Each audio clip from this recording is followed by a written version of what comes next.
Grabando. Ya. Bueno, buenos días. Soy el doctor Renato Sáez. Vamos a hacer la primera parte de nuestra presentación acerca del tratamiento farmacológico de la esquizofrenia.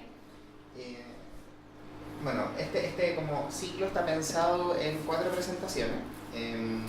La primera nos vamos a centrar principalmente en los antipsicóticos típicos.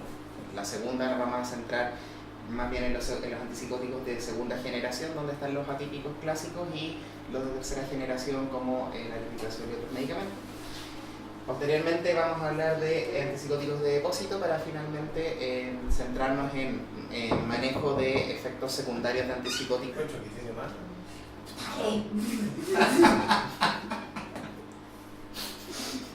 Me da risa lo que hay. O sea, suficiente. La presentación fue Toma avisa también. Entonces, recordando lo que vimos en la presentación anterior, dentro de la neurobiología asociada a la esquizofrenia tenemos la disfunción de algunas de las vías dopaminérgicas. Acá tenemos las 4 vías: la mesolímbica, que está acá señalada en azul, la nigroestratal, que está en verde, la mesocortical, que está en rojo, y la tuberoinfundibular, que es esta que está en naranja.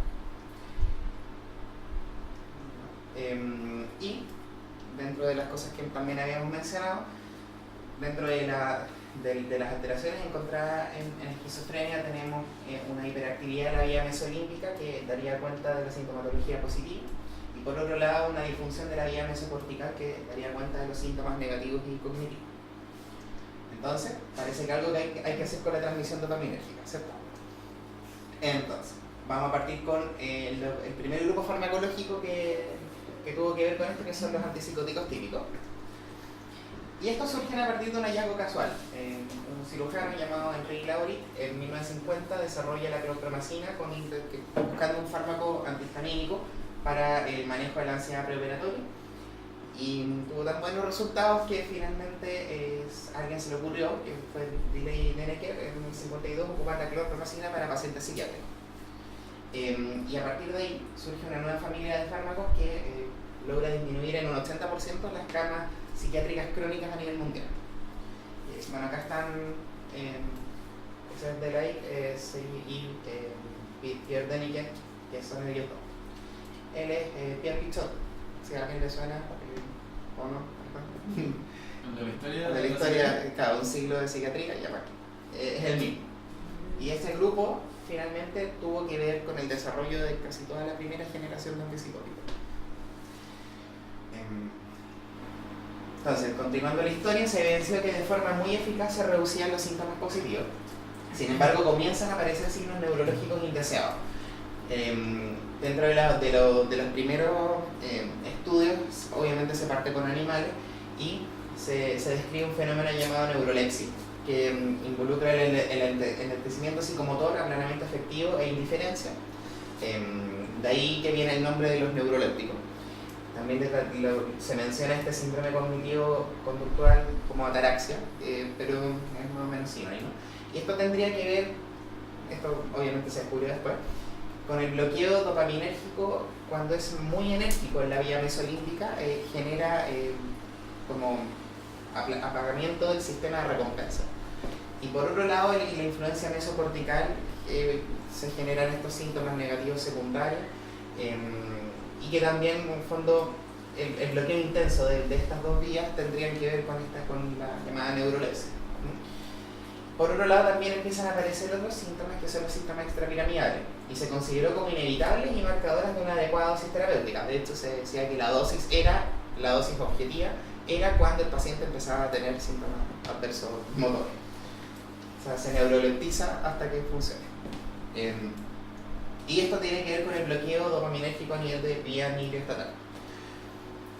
Los mecanismos de acción de los antipsicóticos típicos, bueno, el principal es el bloqueo dopaminérgico, que como que inicialmente se pensó que iba a ser de alguna forma selectivo, pero sabemos que no es así, sino que se bloquea la dopamina en las 4 vías que les mencionamos recién. Entonces, ¿qué pasa en la vía mesolímbica? Bueno, efectivamente reduce síntomas positivos, pero cuando hay mucho bloqueo también se generarían síntomas negativos secundarios por afectación del sistema de recompensa, como les había dicho antes. En la vía mesocortical el efecto de los bloqueantes de dopamina empeora los síntomas negativos cognitivos y efectivos, a pesar que la densidad de los receptores dopaminérgicos de 2 es menor en esta vía. Recordemos que en vía mesocortical son de predominio de 1, pero a pesar de eso, si el bloqueo es suficientemente intenso, también tiene influencia sobre los pocos receptores de 2 que hay en la vía mesocortical. La vía nigroestradal, con el efecto antidopaminérgico, se generan estos síntomas extrapiramidales. Estos se producen por aumento de la acetilcolina, porque recordemos la acetilcolina es inhibida por la dopamina y en el fondo al bloquear la dopamina dejan de inhibir la acetilcolina y el exceso de acetilcolina genera los síntomas extrapiramidales. Entonces, y esto se logra cuando se bloquean más del 78% de los receptores de 2 en esta vía. Vamos a ver que eso suena bien específico, pero tiene que ver con el manejo del tratamiento, etc. Y finalmente, en la vía infundibular se genera hiperprolactinemia, dado que la dopamina inhibe tónicamente la prolactina. ¿Sí? Esto como que lo habíamos visto un poquito antes en la clase anterior, pero siempre es bueno recordar. Esto es, bueno, inicialmente, como dijimos, se consideraba de que para que un antipsicótico fuera efectivo, debiesen aparecer síntomas extrapiramidales. Y eso es porque la ventana terapéutica está muy cerca de la ventana de efectos adversos. Tan cerca que, de hecho, la ocupación de los receptores de 2 entre un 60 a un 75% tiene que ver con la eficacia antipsicótica. Pero fíjense que desde un 78% ya empiezan a aparecer los síntomas extrapiramidales. Por lo tanto, este pequeño espacio es muy estrecho. Entonces, vamos a ver después que, bueno, generalmente en los primeros intentos, sobre todo con los antipsicóticos típicos, nosotros nos movemos más bien a este nivel de ocupación de receptores. Lo vamos a ver un poquito cuando veamos los fármacos cada uno por separado. Con la generación de los antipsicóticos atípicos, pudimos, mediante distintos mecanismos, por ejemplo, el antagonismo 5-HT2A, pudimos tener una menor tasa de ocupación manteniendo la efectividad, o con otros mecanismos, por ejemplo, el mecanismo de kiss and run, como lo que ocurre en la quetiapina, en donde el receptor se bloquea un rato y se suelta. Vamos viendo que mediante este mecanismo también se logra estar en un porcentaje adecuado de la ocupación de 2 y no sostenidamente tenerlo bloqueado para que aparezcan síntomas extrapiramidales. O sea, y finalmente, que estoy un poco adelantando la historia de cómo se fueron generando los antipsicóticos atípicos, una tercera generación son los agonistas parciales de 2, que también tienen efecto 5-HT1A y así como, bueno, lo vamos a ver más adelante, pero son distintas formas de, ocupando los receptores, mediante distintas propiedades farmacodinámicas podemos hacer distintos efectos, y que todo está dirigido principalmente no a la eficacia. O sea, no es que van a funcionar mejor, sino que tienen mayor tolerabilidad, ¿sí? Esa es como el objetivo. Después nos vamos a dar cuenta, cuando revisemos la evidencia en la clase 3, nos vamos a dar cuenta que la eficacia antipsicótica no es tan brutalmente distinta entre los típicos y los atípicos, por ejemplo, que lo mostraron varios estudios, obviamente con ciertas diferencias, sino que la tolerabilidad es lo que cambia. Entonces, pero obviamente nada es perfecto, y obviamente no solamente le pegamos al dedo, sino que le pegamos a otros receptores, y en distinto grado dependiendo del antipsicótico. Tenemos efecto anti-alfa-1 adrenérgico, lo cual es responsable de la hipotensión ortostática, la taquicardia refleja a partir de esto, mareo, somnolencia y efectos más graves como la prolongación del QT. El bloqueo H1 tiene que ver con aumento de peso, somnolencia, y el bloqueo colinérgico M1 tiene que ver con boca seca, visión borrosa, constipación, retención urinaria, disfunción cognitiva y taquicardia. ¿Sí? Esto es importante. En general, a grosso modo, tenemos los antipsicóticos típicos, los podemos clasificar entre alta potencia y baja potencia. Súper importante no confundir potencia con efectividad, ¿ya? El concepto de potencia tiene que ver con lo intenso que se bloquea el receptor de 2. Y en el fondo esto habla de que, por ejemplo, acá puse los dos grandes paradigmas de uno de alta potencia como el aldol y uno de baja potencia como la clorpromacina. ¿Qué quiere decir esto? Que el aldol, por ejemplo, sea de mayor potencia que la clorpromacina, que ante una dosis de clorpromacina, por ejemplo, de 100, se necesita menor dosis de aldol para generar el mismo bloqueo. Particularmente 100 de clorpromacina equivalen a 2 de aldol. Eso quiere decir la potencia, ¿sí? La efectividad, sin embargo, vamos a darnos cuenta que la efectividad de 100 de clorpromacina es similar a 2 de aldol, ¿sí? O sea, son dos conceptos que no tienen nada que ver uno con otro, pero uno se imagina que uno más potente es más efectivo, pero no va por ahí, ¿se entendió? Sí. Ya. Eso tiene que ver no tiene que ver o sea, cada fármaco tiene su miligramo, su dosis que son equivalentes en eficacia. O sea, perdón, que son equivalentes como potencia antipsicótica, ¿cachai? Pero aldol en menor dosis sería equivalente, o sea, en el fondo en este caso 2 miligramos sería equivalente a clorpromacina 100 miligramos, ¿cachai? Y eso se clasificaría como que el aldol tiene mayor potencia en bloqueo, ¿cachai?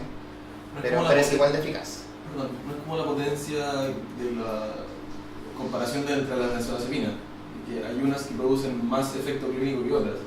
Claro, no, esto tiene que ver con... Es que no solamente se relaciona con esto que lo voy a mencionar a continuación, pero particularmente si nos centramos en potencia antipsicótica, tiene que ver con la potencia del bloqueo de 2 y que el mismo bloqueo se logra con menos dosis de aldol versus con más dosis de clorpromacina y sus intermedios. Eso tiene que ver. Pero, nuevamente, no es lo mismo que efectividad, porque efectividad en este caso, por ejemplo, a esa misma dosis son equivalentes. Efectividad tiene que ver con los síntomas, con qué tan efectivo es reducir en este caso la sintomatología positiva en un paciente. Esto tiene que ver con un concepto farmacológico, qué tan potente se bloquea el receptor, a qué dosis logramos el mismo bloqueo del receptor. Y eso probablemente in vitro, digamos. Eso probablemente algo más in vitro. Claro, exactamente.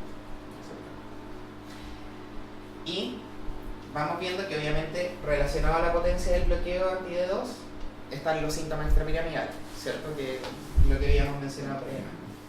Ahora, existe otro perfil a partir de los otros receptores que le pegan los antipsicóticos.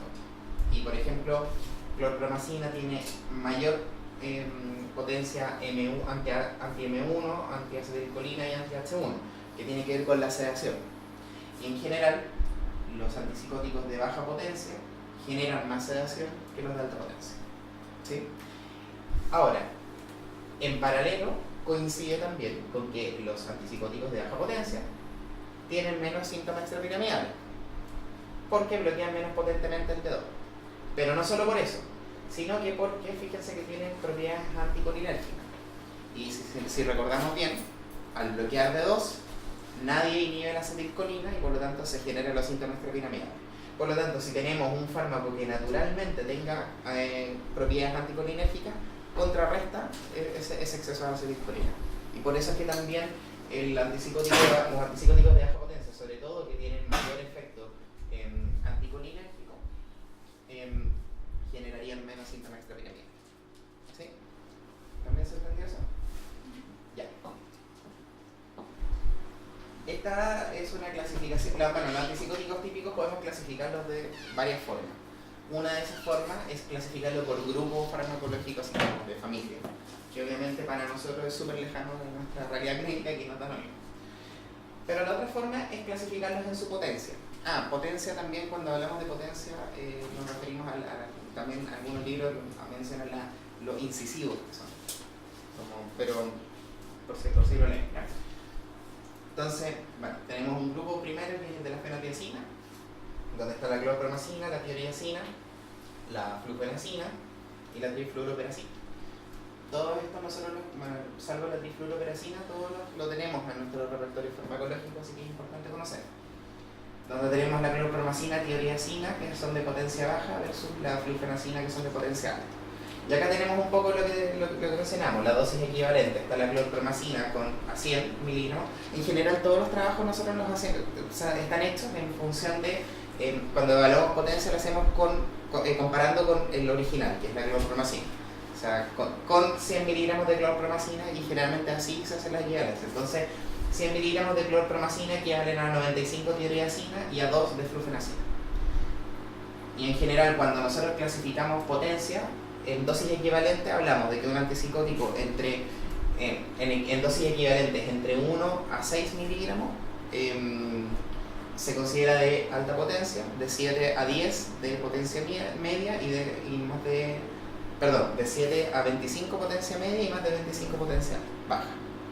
¿Ya?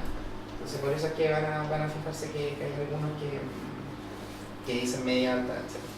Y bueno, ahí están las dosis terapéuticas de cada uno. ¿Ya? La dibenzoxazepina, y ahí tenemos solamente la loxapina que está entrando a Chile ahora, es de potencia más bien media, dosis equivalente a 10. La butirofenona, que está en el haloperidol, que es como el emblemático, es de potencia alta. Las difenilbutilpiperidinas, está la pimosida, que nosotros no estamos tan acostumbrados a ocuparlo, pero los neurólogos sí, por ejemplo, en Tourette. Es de potencia alta. Las benzaminas, como el sulpiride, es de potencia baja. Ojo acá que hay otro que es el amisulpiride, que es un primo hermano, pues sin embargo ese es un atípico. ¿Ya? Entonces por eso no lo vamos a mencionar acá.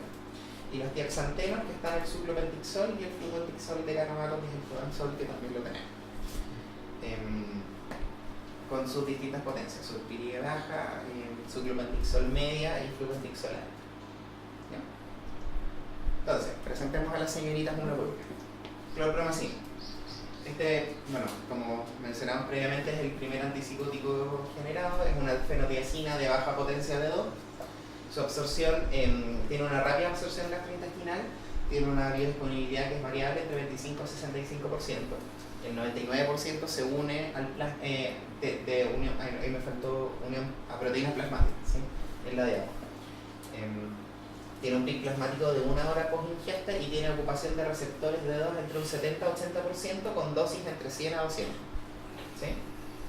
O sea, con esa dosis logramos esa tasa de ocupación que está dentro del rango terapéutico sin alcanzar a generar síntomas terminales groseros.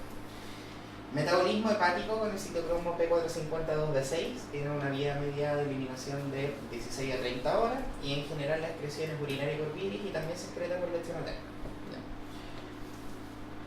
Contraindicaciones, bueno, hay una hipersensibilidad conocida, ¿cierto? Ojo que esta puede disminuir el umbral convulsivante, así que precaución en epiléptico. ¿Ya? Precaución también en otras circunstancias donde el umbral convulsivante disminuye. Por ejemplo, en pacientes con alcoholismo crónico, con intoxicación o privación. Interacciones. Disminuye los efectos de la levodopa, disminuye los efectos del taco, que eso es súper importante. Aumenta los niveles de ferritoína, así que ojo con eso. Puede aumentar los efectos de fármacos antihipertensivos.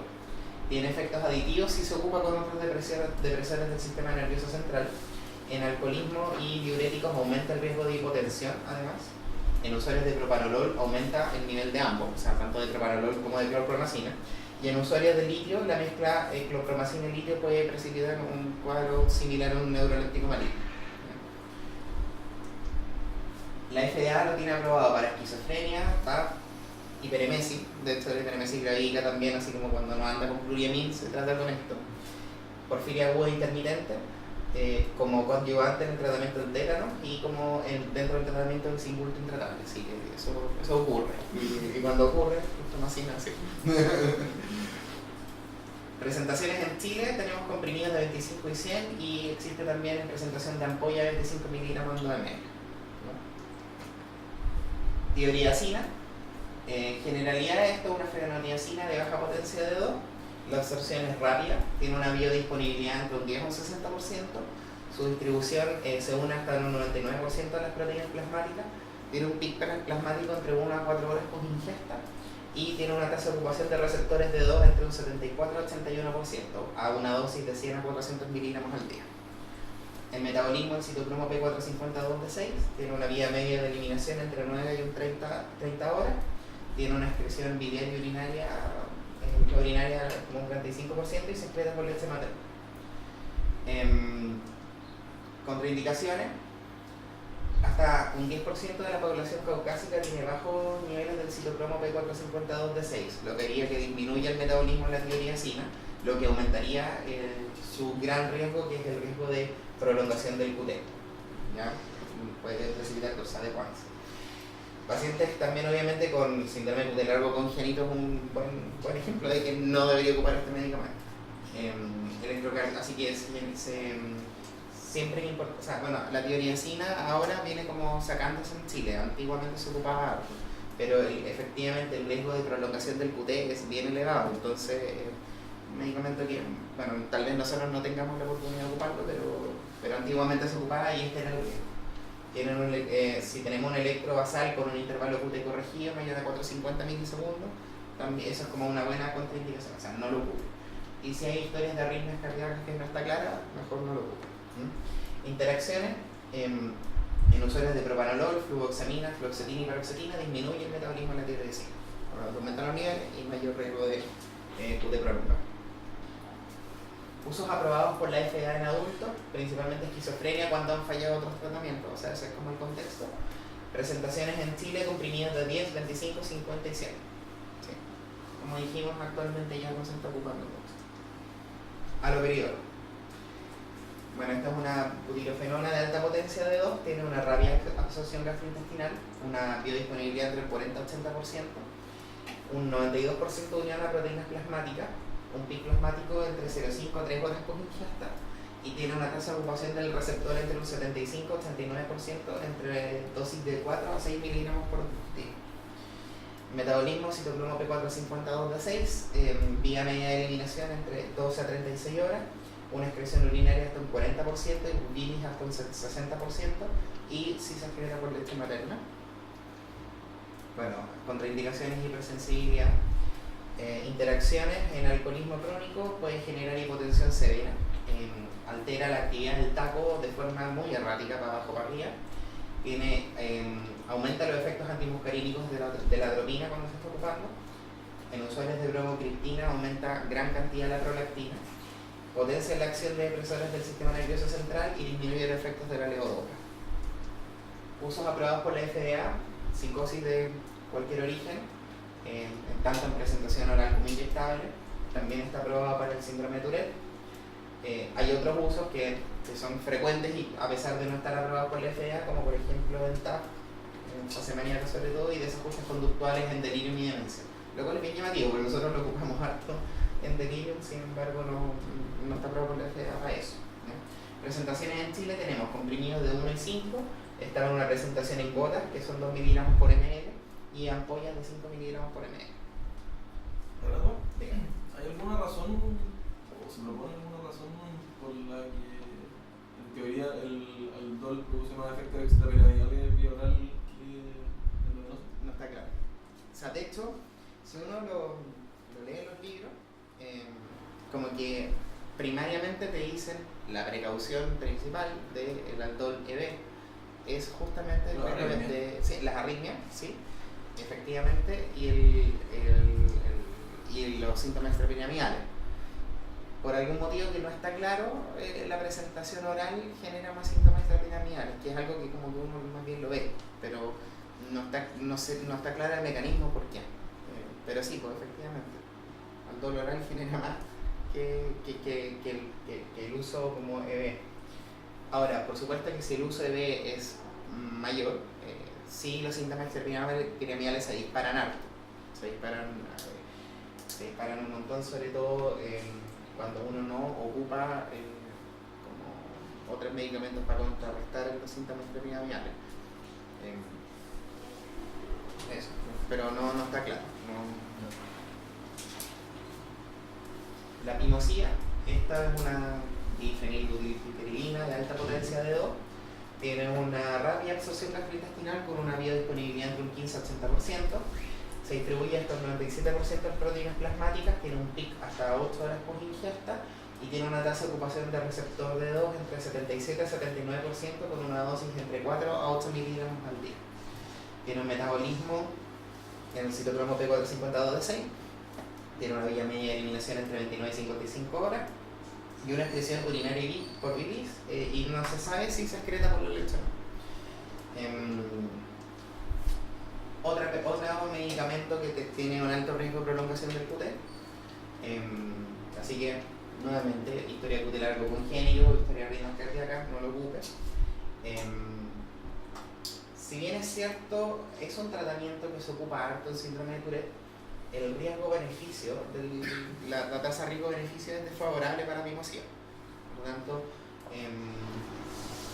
si uno va a tratar un Tourette leve, la mimosía tal vez no sería la primera buena opción. Ya si es un Tourette que no han dado con otras cosas, uno podría probarlo. ¿Sí? Y ojo con la baja del umbral convulsivo. ¿Ya?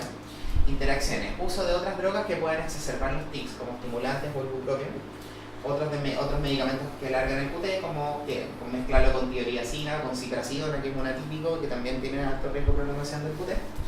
Y uso de otros medicamentos que disminuyen el metabolismo de la mimosía, como macrólidos, antifúngicos. Hay obviamente más, pero seleccioné 2 importantes para tenerlo en consideración. El uso aprobado por la FDA en la segunda línea para el síndrome de Tourette. Otros usos no aprobados, trastornos psicóticos con falla a otros antipsicóticos. Y presentaciones en Chile existe una sola, por eso puse la marca, que es el Oralfor, ¿ya? Comprimidos de 4 miligramos. Tengo un paciente con Tourette y me vino a ver la semana pasada porque ya no encuentra la mimosía en una farmacia ni en la liga de la epilepsia tampoco. Sí. Así que puede ser que también vaya sacándose. Y probablemente por el mismo motivo que se sacó el Melerin, que es la teoría cine. Y bueno, yo justo tuve la oportunidad de revisar el tema Tourette cuando recién llegué a la beca, y efectivamente los trabajos a la mimosía históricamente desocupada no es brutalmente más efectiva, de hecho no es más efectiva que ningún otro antipsicótico. Así que el tema de manejo de segunda línea para Tourette es más bien opinión de expertos, no hay evidencia que respalde eso. Tourette lo podemos tratar con cualquier otro. o sea, tratar por ahí nomás. Sí. Ahora, hay buena mejoría. A ver, la mejoría del Tourette específicamente no pasa solo por los fármacos, sino que pasa con otros tipos de terapia específicas de línea cognitivo-conductual también. Entonces, la combinación de las dos cosas como que tienen mayor efectividad, pero es cierto que el Tourette así como que no suele tener tan buena respuesta tan fácilmente.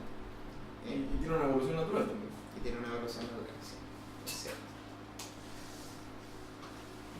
Loxapina, esta es una dibenzoxazepina de potencia media de 2.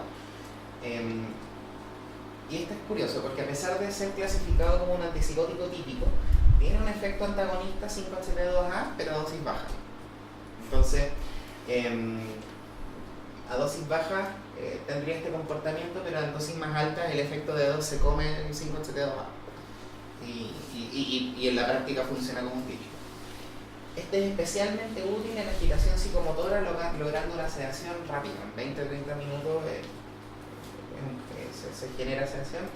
Tiene una absorción rápida gastrointestinal.